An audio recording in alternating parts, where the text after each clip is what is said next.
What would it be like to be a strategic emerging technology advisor? Now, you might be wondering, what the heck is that all about? Well, in essence, these are professionals that work with clients to help better educate and inform them of emerging technologies.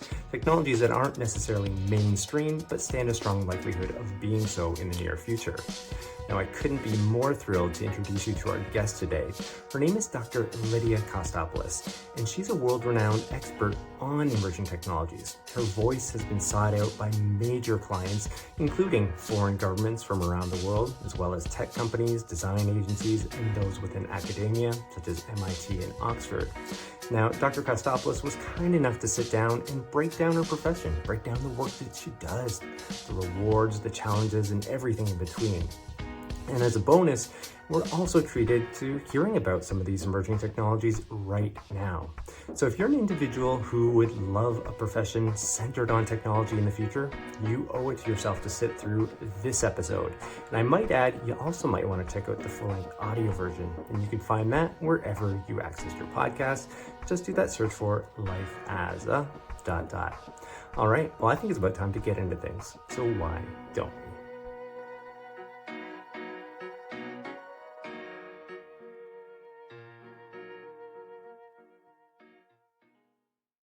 Now, to get things kickstarted, I'd like to hand things over to Dr. Kostopoulos to let her better explain the work that she's involved in. So here's a series of clips where she's doing just that. So I'm a strategy and emerging technologies advisor. What that looks like day to day is I understand and communicate what new technologies mean for my different clients' business cases and their market and their revenue streams and how to protect their economic moat. But other than that, I also do briefs. And so another concrete example, a client asked me, this is very, very forward leaning, said, I'm really interested in the next couple decades and what quantum biology therapeutics are going to look like. Wow. And I was like, okay, Yeah. That's a new one for me. No one has ever asked that particular, that's not on people's radar. No, And so, not at all. And so I looked at what the latest research was. It's very edge, and looked at what the experts were saying. And so the idea then is that what I deliver is, in this case, ended up being a 2-page high-level brief for executives that kind of narrates the story of what this could look like and what this means for their particular use case that they are looking for. So it's not just kind of like everything. It's very niche. So it's like taking all that research and then storytelling. I do try to stay on the edge, and the concept, the edge, is something that I do say, and I'm glad that you've already recognized that, because I was speaking last fall at an event at the BAFTA in London. It was all focused on AI and human rights. And my talk centered around the environmental considerations, social considerations of AI that leaders need to think about. And one person asked at the end, what are the 3 things that we need to think about when we want to know that we're going in the right direction with our company? And one of the 3 things I said was understand the edge. Understand the edge of your market, because the edge becomes center. So, things that were like fringe in the past end up like, there was a briefcase with a phone back in the 80s. And, that was very edge, but now we have it in our pocket. Now, if that previous clip kind of piqued your interest into this world of professional consulting in relation to emerging technologies, you might be wondering, well, how do I make my way into this?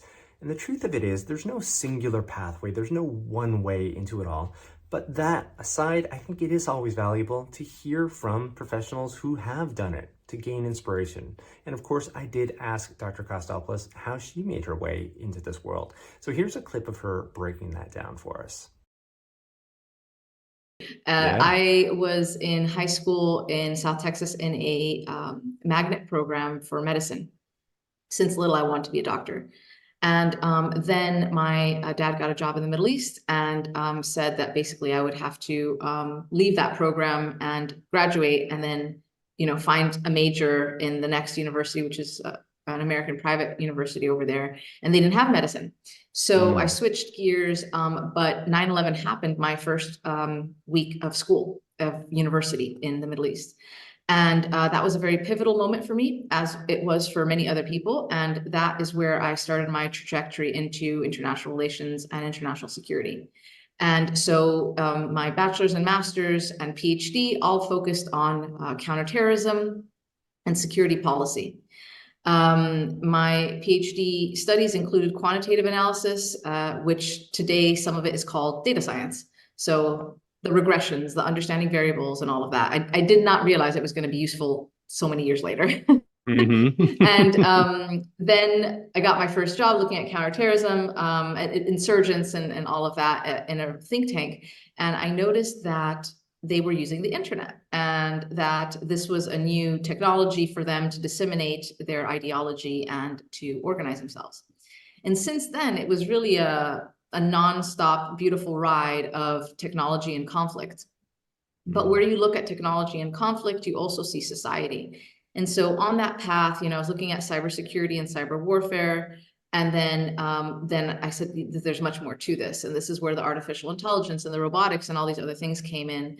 And then I deep dived with emerging tech and special operations use cases, which is a fascinating space. However, all these technologies don't happen in isolation. It's not just siloed inside conflict. Yeah. It's also in society, and it changes our society. It changes our opinion. It changes the course of history. It changes our political dynamics and power dynamics. And so I became very fascinated with that aspect of society, which is when I started making art. I made art about artificial intelligence to express these things. And so there's some that talk about kind of what the difference is between artificial narrow intelligence, general intelligence, and super intelligence is. And then the one behind me, it's called the AI Matrix, and it's a robot with a red pill and a blue pill. And so it just kind of like blends pop culture and where technology is going. But the idea is to give those who are in front of that art a moment to reflect on these things that I am also reflecting on. One thing I was really curious to learn about was the degree to which professionals in this realm are going out and actively seeking information about new and emerging technologies, and also the degree to which they're drawing upon existing bases of knowledge that they've already sort of built up. And yeah, I know this is kind of nuts and bolts, but I think it's a really integral piece to doing this work and doing it well. So here's Dr. Kostopoulos giving us some insights on that. To what degree are you having to sink yourself constantly into studying new emerging technologies when you're working with clients, when you're supplying information, as opposed to drawing on existing bases of information or knowledge that you already have? Like, what is that ratio like, if that question makes sense at all? It makes sense. I don't know the answer, but what I will say, I don't know the ratio because I haven't thought about that. But what I will say is that every day I'm engaging with new material and trying to understand the knowledge that I use from the past, because I'm not specifically focused, for example, like the exact information of lithium battery acceleration. Like I'm not looking at the nitty gritty of it. I'm looking at the broader trend of it. Yeah. And then I'm looking at the broader trend and the macro trend and the economic and supply chain implication of it. And then trying to map that with other technologies like electric vertical takeoff and landing or electric vehicles, and then kind of looking at that together. So I'm not looking at the nuance of like the particular quarter by quarter advancement or anything like that. It's more kind of like the macro trend shift that has more relevance to me when I look at the converging of trends. But somebody, for example, who's working only in lithium batteries would need to be keeping up with all those things. So that said, those are the things that I don't, that I pull from the macro trends.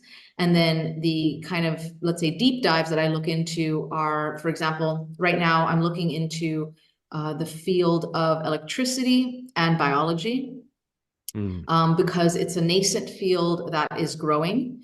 And there are more companies coming into the mix, and that is something that can revolutionize the next generation of medicine. And so I'm reading a book about it, I'm reading articles about it, just so that I can get like a grounding of what to look for moving forward. And so I'm every day, every week, I'm engaging in different types of things at different levels. Okay. When you're doing those things, are they constantly driven by the projects themselves, or are these trends that you're like, well, I know this is going to be coming up down the line, so I've just got to get ahead of the curve to a certain extent here and just read up and be prepared? Is it reactive for you, or are you, proactive in It's not going after stuff?